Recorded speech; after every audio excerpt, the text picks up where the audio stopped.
मित्रांनो, आई कुठे काय करते या मालिकेच्या आजच्या भागामध्ये अरुंधती किचनमध्ये स्वयंपाक करत असते. त्याचवेळी संजना तेथे जाते आणि अरुंधतीला पाहत जोरातच फ्रीजचं दार आपटते. पण आता ती अरुंधतीजवळ नंतर येऊन काहीतरी वस्तू घेत असते आणि तोऱ्यातच बाहेर निघालेली असते. त्याचवेळी आता अरुंधती म्हणते, थांब संजना, मला तुझ्याशी बोलायचंय. संजना आता रागातच म्हणते, बोल, तुला काय बोलायचं असेल ना ते बोल, कारण मला तुझ्याशी बोलण्यात काही एक इंटरेस्ट नाहीये आणि मला ऑलरेडी खूप महत्वाची कामं आहेत. ही अरुंधती म्हणते, काल तुझा डाव बरोबर फसला. अगं, तू माझ्या दुधामध्ये जो पदार्थ टाकत होतीस ना, ती वावडिंगाची पावडर आहे. तुला एवढंही माहीत नाही का? आपण जानकीसाठी घरात ठेवत होती. असं म्हणून अरुंधती तिच्यावर हसते. संजना म्हणते, हे बघ, तू माझ्याबरोबर कम्पेअर करूच नको आणि मी तुला का त्रास देईल? काय गरज आहे मला? माझ्यासाठी एक्झिट्स करतच नाहीये, समजलं? आता मला कसं वाटतं माहितीये का, आरोहीच्या पाठोपाठ तुला सुद्धा वेळ लागले, त्यामुळे तू सुद्धा डोकं चेक करून घे. तेवढ्यातच अनिरुद्ध तेथे येतो आणि तिला म्हणतो, काय अरुंधती, तुझा प्रॉब्लेम काय आहे नक्की? अगं 15 लाख रुपये मिळाले म्हणून तू घरातील कोणाला काहीही बोलशील का ग? एवढी वर्ष मी फेकलेल्या तुकड्यांवर तू जगत होती, माझ्या पैशांवर माज करत होतीस आणि आता तुला 2 पैसे मिळाले तर तू मला माज दाखवशील? असे खूप पैसे मी कमवलेत, समजलं? त्यावेळी अरुंधती रागातच म्हणते, आणि गमवलेत सुद्धा ते पैसे. आता तर पैसाठी तुम्हाला लोकांचे उमरे झिजवायची वेळ आलीये. तेव्हा अनिरुद्ध रागातच म्हणतो, मी काय करतो ना किंवा आम्ही काय करतो ना याच्याशी तुझं काही घेणं देणं नाही. अरुंधती म्हणते, हो ना, मग मी सुद्धा जे काही करते ना त्याच्याशी तुम्हाला काहीही घेणं देणं नाहीये. माझ्या आयुष्यात अजिबात ढवळाढवळ करायची नाही. अहो, तुम्हाला आज कुणी काम देत नाहीये, कुणी दारात सुद्धा उभं करत नाहीये आणि याला जबाबदार ना फक्त आणि फक्त तुमचं वागणं आहे. अहो, एकेकाळी तुमच्याकडे नोकरी आहे, पैसा आहे, मग तुम्ही लोकांना तुच्छ लेखलत आणि माज सुद्धा दाखवलात. आता मात्र तुमच्या गरजेला कुणीही उभं नाहीये. अहो, पृथ्वी गोल असते अनिरुद्ध. शून्यातून तुम्ही विश्व निर्माण केलं, खूप कमावलत, पण आज तुमच्या वृत्तीमुळे तुम्ही पुन्हा तिथे येऊन उभे आहात, पुन्हा त्याच शून्यामध्ये. आता असा अनिरुद्धचा ती जबरदस्त अपमान करते. तेव्हा संजना म्हणते, अरुंधती, हे बघ, तू अजिबात त्याचा अपमान करू नकोस, कारण अनिरुद्धने मनात आणलं ना, आजही लाखोंमध्ये तो पैसे कमावू शकतो, पण आज त्याची जी काही अवस्था आहे ना ती फक्त तुझ्यामुळे आहे, समजलं? त्यामुळे तो आज इथे उभा आहे. त्यावेळी आता अरुंधती विचारते, म्हणजे त्याचाच तू सूड उगवत होती असं वाटतंय? तेव्हा अनिरुद्ध म्हणतो, नाही, आम्ही त्याचा सूड घेतच नाहीये. एक गोष्ट लक्षात ठेवायची अरुंधती, हे घर माझं आहे, पण हक्काने या घरात मला राहता येत नाही. अगं, हे घर जसं काय तुझंच आहे अशी तू या घरात वावरतेस आणि आमच्या अवस्था बघ आता काय झाले. आश्रितासारखं या घरात राहून सुद्धा कोणीही भाव देत नाही. अगं, हे सगळं काही झालंय ना फक्त तुझ्यामुळे. मला तर तुझं तोंड सुद्धा बघायचं नाहीये. तेव्हा अरुंधती म्हणते, नका बघू ना, मग या घराचे दरवाजे तुमच्यासाठी उघडे आहेत, तुम्ही निघा या घरातून. तुम्हाला नक्की कोणी अडवले? तेव्हा संजना म्हणते, वा, त्याच्या हक्काच्या घरातून तू त्यालाच जायला सांगतेस? अगं, कमाल आहे तुझी. तेव्हा अनिरुद्ध म्हणतो, अगं, तिला हेच हवंय. आपण दोघे जर या घरातून गेलो ना तर तिचं काम सोपं होईल. पन्ना फसवून बरोबर हे घर ती स्वतःच्या नावावर करून घेईल. पण अरुंधती, तुझी ही स्वप्न आहे ना ती आम्ही अशी सहजासहजी पूर्ण होऊ देणारच नाही. सहजासहजी तुला असं काहीही मिळणार नाही.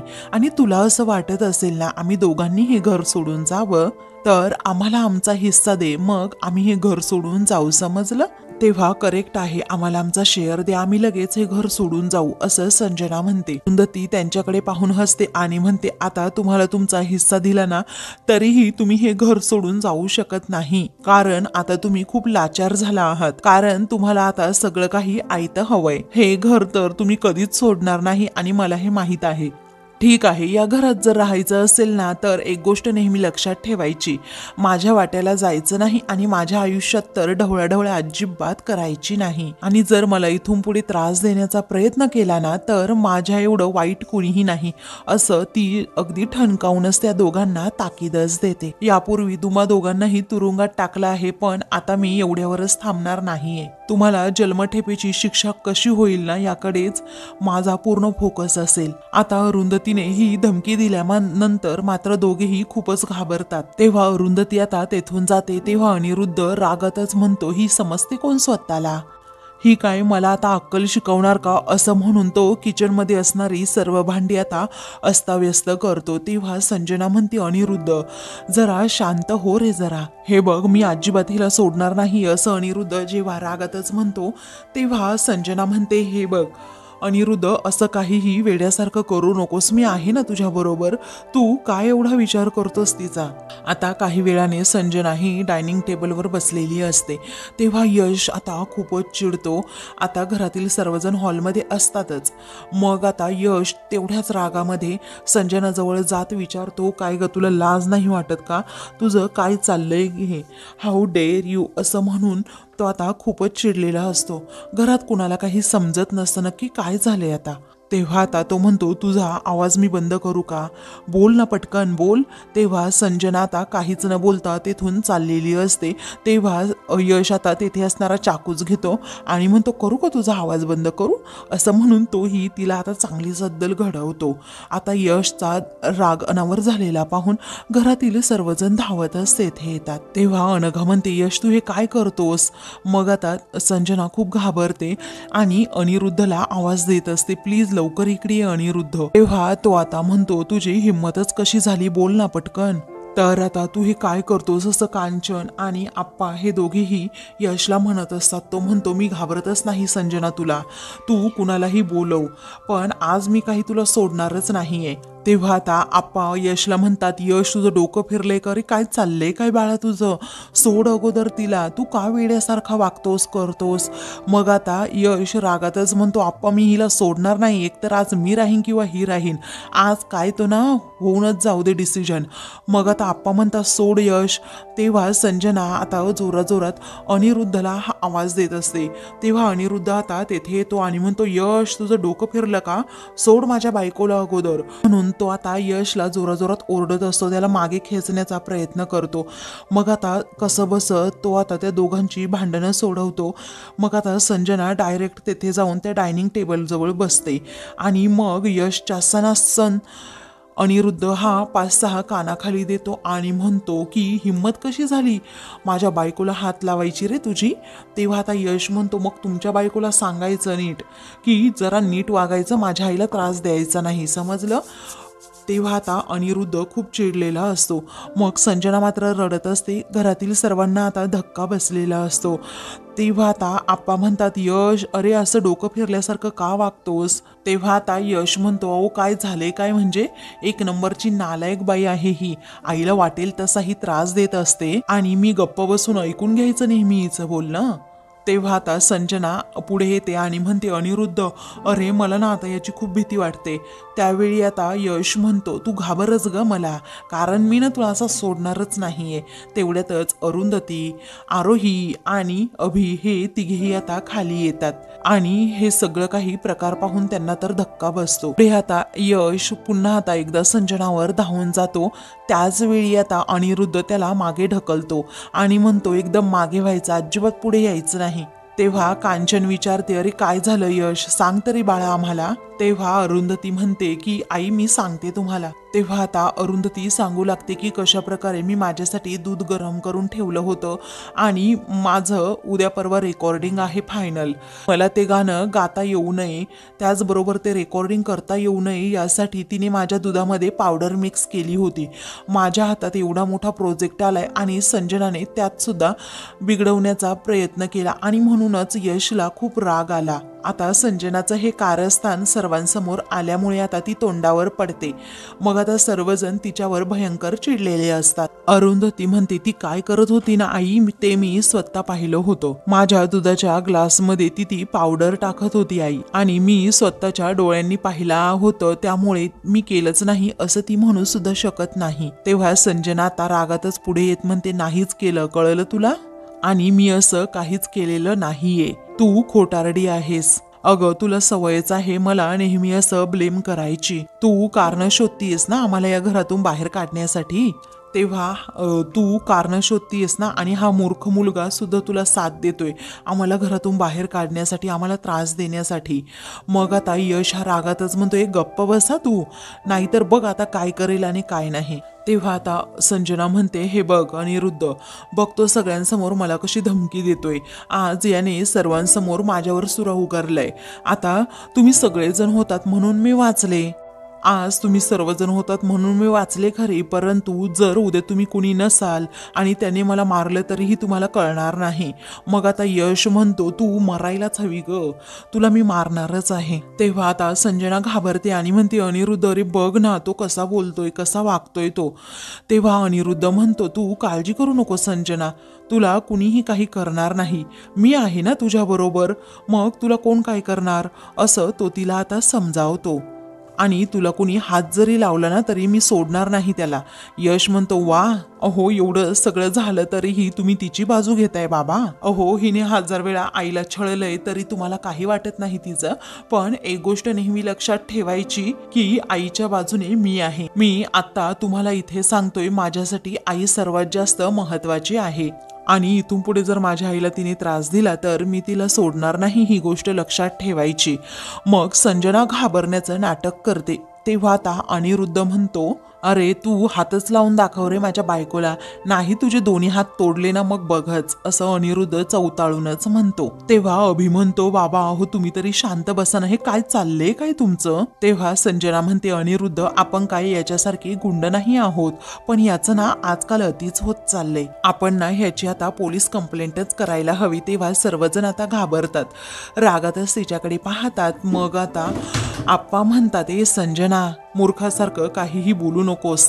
मग आता संजना म्हणते, आप्पा तुम्हाला त्याचं काहीही वाटणार नाही, कारण जीव गेला ना तर माझा जाणार आहे. अनिरुद्ध तू माझ्याबरोबर येतोस की मी जाऊ. तेव्हा आता ती लगेच पोलीस कंप्लेंट करण्यासाठी तिथून जाते. तेव्हा आता यश म्हणतो, जा जा, मी नाही घाबरत कुणाला, निघ आणि तुला जिथे जाऊन कुठे कंप्लेंट करायची असेल ना तेथे कर, पण मी तुला सोडणार नाहीये, लक्षात ठेव. अनघा म्हणते, यश अरे नको ना बाबा, शांत राहा जरा. तेव्हा अनिरुद्ध म्हणतो, हे बघ अरुंधती, हे असले आहेत तुझे संस्कार. अगं त्याला ना तू गुंड बनवला आहेस, गुंड, त्याला कसलीच भीती राहिली नाहीये. अगं दिवसा ढवळ्या सूर्या दाखवत लोकांना धमकावत फिरवत असतो. त्यावेळी आता अरुंधती टेन्शनमध्ये येते. मग कांचन म्हणते, अनिरुद्ध अरे यशला बोलण्याआधी अगोदर संजनाने काय केलं ना ते बघ ना तू. मग आता अनिरुद्ध म्हणतो, आई अगं संजनाने काहीही केलेलं नाहीये, तिने जर काही केलं असतं ना तर आज अरुंधती गाऊच शकली नसती. या अरुंधतीला खोट्या स्टोऱ्या बनवायची सवय आहे आणि तुम्ही तिच्यावर लगेच विश्वास सुद्धा ठेवता. आता तुम्हाला काय करायचं असेल ना ते करा, पण मी माझ्या संजनाच्या बाजूने उभा राहणार आहे, या वाया गेलेल्या मुलाच्या बाजूने मी उभा राहणार नाहीये आणि आता याला अद्दल घडवावीच लागेल. अरुंधतीच्या अतिलाडामुळे हा मुलगा वाया गेलेला आहे. तेव्हा अनिरुद्ध तिथे असणारा आता सुरा लगेच त्या रुमालाने उचलतो, जेणेकरून यशच्या हाताचे बोटाचे ठसे त्यावर असतील म्हणून. स्वतःच्याच मुलाविरोधात आता तो तेथून जातो. मग आता यश म्हणतो, यांना ना खरंच काही वाटतच नाहीये यांच्या घरच्यांचं आणि मुलांचं. तिने काय जादू केली आहे ना काय माहीत. आई तू घाबरू नकोस, तिने काय बंदोबस्त करायचा ना तो करू दे, मी आता कसा या दोघांचा बंदोबस्त करतो ना, तू बघतच राहा. तेव्हा अरुंधती म्हणते, यश तू जरा शांत हो, तू काहीही करायचं नाहीयेस. तेव्हा अनघा म्हणते की यश तू जरा शांत हो रे, यांनी जर पोलीस कंप्लेंट केली तर मग काय करायचं. तेव्हा यश म्हणतो, काय करायची ना ती पोलीस कंप्लेंट करू दे, एकदा मी जेलमध्ये जाऊन आलोय ना, आता पुन्हा जाईल, त्याच्यावर काय होणार आहे, मला अजिबात त्याची भीती वाटत नाही, पण आता ना मी हिला सोडणारच नाही. तेव्हा अभि म्हणतो, अरे आयुष्य वाया जाईल रे तुझं यश, तू असं नको ना बोलू प्लीज.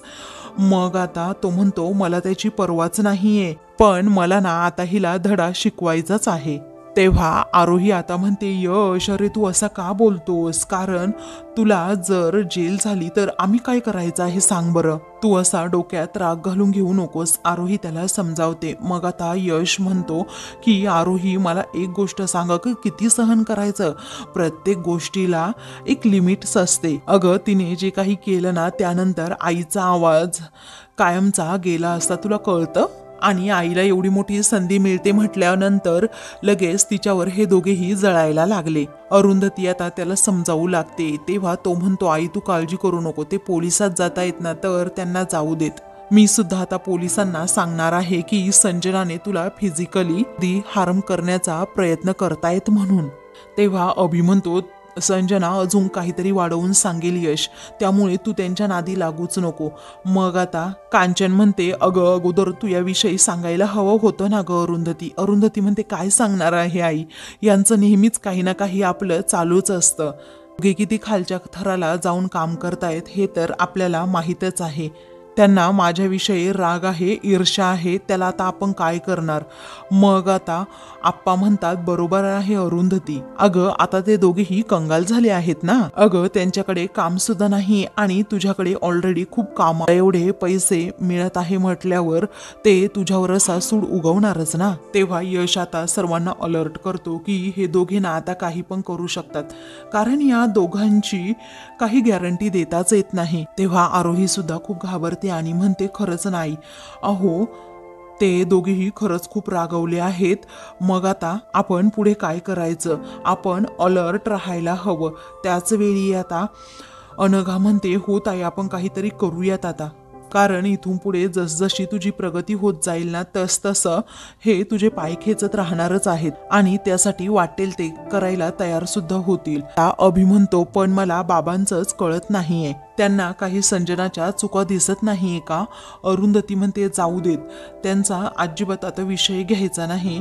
आता मी ठीक आहे ना, मग सगळा विषय आता आपण इथे सोडून देऊ. आणि यश बाळा तू सुद्धा डोक्यात राग घालून घेऊ नकोस. एक गोष्ट सर्वांनी लक्षात ठेवायची, देव नेहमी आपल्या पाठीशी आहे. इकडे अनघा ही किचन मध्ये आता स्वयंपाक बनवत असते. तेव्हा आता अभि तेथे येतो आणि म्हणतो, अगं अनघा ऐक ना, जानकीला ना आता आरोही भरवत. अनघा म्हणते, काय रे तुझ्या हाताने काही ती खात नाहीये का. मग आता तो म्हणतो की अगं माझ्यात एवढे पेशन्सच नाहीयेत, थोडं भरवलं मी, पण प्रत्येक घासाला एक गोष्ट सांगायची, एवढं कुठं शक्य आहे का, तुमच्यामध्ये एवढे पेशन्स येतात तरी कुठून ग. आणि मग शेवटी मी आरोहीला सांगितलं की तूच भरव तिला. तेव्हा अनघा म्हणते, बरं झालं तू सांगितलं, मग तुलाही हॉस्पिटलमध्ये जायला उशीर व्हायचा. तेव्हा तो म्हणतो, आज मी हॉस्पिटलला उशिराच जाणार आहे, पण जाताना डबा घेऊन जाणार आहे हा. तेव्हा ती म्हणते की बरं झालं तू सांगितलंस, मी पटकन पोळ्या करायला घेते, तू जरा भाजीकडे बघ. तेव्हा ती आता पटकन कणिक मळायला घेते, पण आता अभिचं लक्ष कशातच लागत नसतं.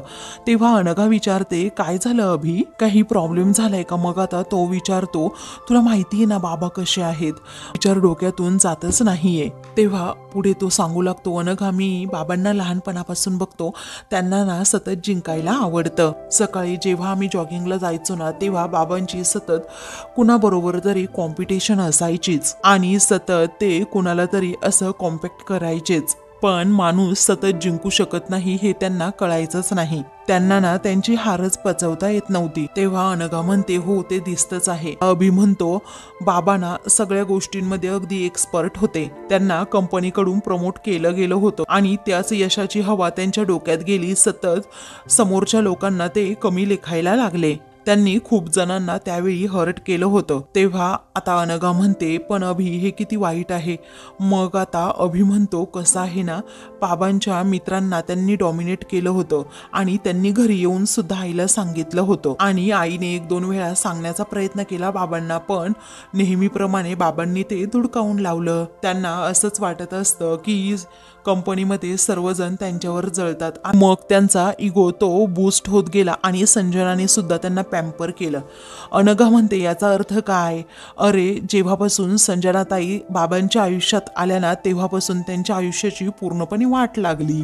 बाबांचं ते सक्सेस पाहून ना मला खूप भारी वाटायचं अगं अनघा, असं वाटायचं नेहमी की मी यांच्यासारखाच व्हावा, बाबांसारखा अगदी मोठा. त्यांच्याकडे तेव्हा पोझिशन असल्यामुळे सर्वजण त्यांना मान द्यायचे, मनातून शिव्या सुद्धा द्यायचे, पण त्यावेळी मला काही कळायचं नाही. माझ्यासाठी माझे बाबा म्हणजे हिरो होते आणि तेच माझ्यासाठी आयडॉल असायचे. पण आता मला कळतंय मी किती चुकीच्या गोष्टींनी इन्फ्लुएन्स झालो होतो आणि त्यातून मी आईला खूप हर्ट केलं, पण आई कधीच माझ्याशी वाईट वागली नाही, चुकीची वागली नाही. अनघा, मला आता त्या गोष्टींची जाणीव होतीये, मी खूप चुकीचं वागलो. आता मी काय करू सांग ना मला या गोष्टींचा खूप पश्चाताप होतोय आता. तेव्हा अनघा म्हणते, आता तुला कळतंय ना, मग झालं तर तू आता इथून पुढे नीट वाग. मग आता तो म्हणतो, हो अनघा, मी नीटच वागणार आहे. हे बघ, मी आईला खूप हर्ट केले. आज यशने जे केलं ना ते मी करायला हवं होतं, कारण मी मोठा आहे आणि बघ ना, यशला माझ्यापेक्षा जरा जास्त अक्कल आहे. आता यशची बाजू घेऊन मी बाबांना सुनायला हवं होतं, पण मी तसं नाही केलं.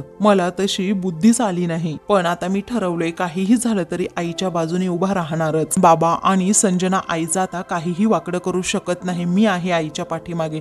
असं म्हटल्यावर अनघा खूपच प्रेमाने अभिकडे पाहू लागते. तर आता मित्रांनो, पुढील भागामध्ये अनिश आणि ईशा घरी आलेले असतात. हा यश आता कांचनला म्हणतो, अगं आपण गोव्याला फिरायला गेले होते त्यांच्या मित्रांबरोबर त्या हिरवळीमध्ये. मग आता कांचन वैतागते आणि म्हणते, अनिश माझं पण गोव्याचं तिकीट काढून दे रे एखादं. तेव्हा सर्वजण तिच्यावर हसतात. तेवढ्यातच ते पोलीस येतात आणि यश देशमुख, तुम्ही संजना देशमुख यांना जीवे मारण्याची धमकी दिली, त्यामुळे आम्ही तुम्हाला आता घेऊन जात आहोत पोलीस स्टेशनमध्ये. असं आता जेव्हा पोलीस म्हणतात यशला घेऊन जातात, तेव्हा अरुंधती आणि घरातील सर्वांना धक्का बसतो. अशाच मालिकेंचे पुढील भाग पाहण्यासाठी चॅनलला सबस्क्राईब करा.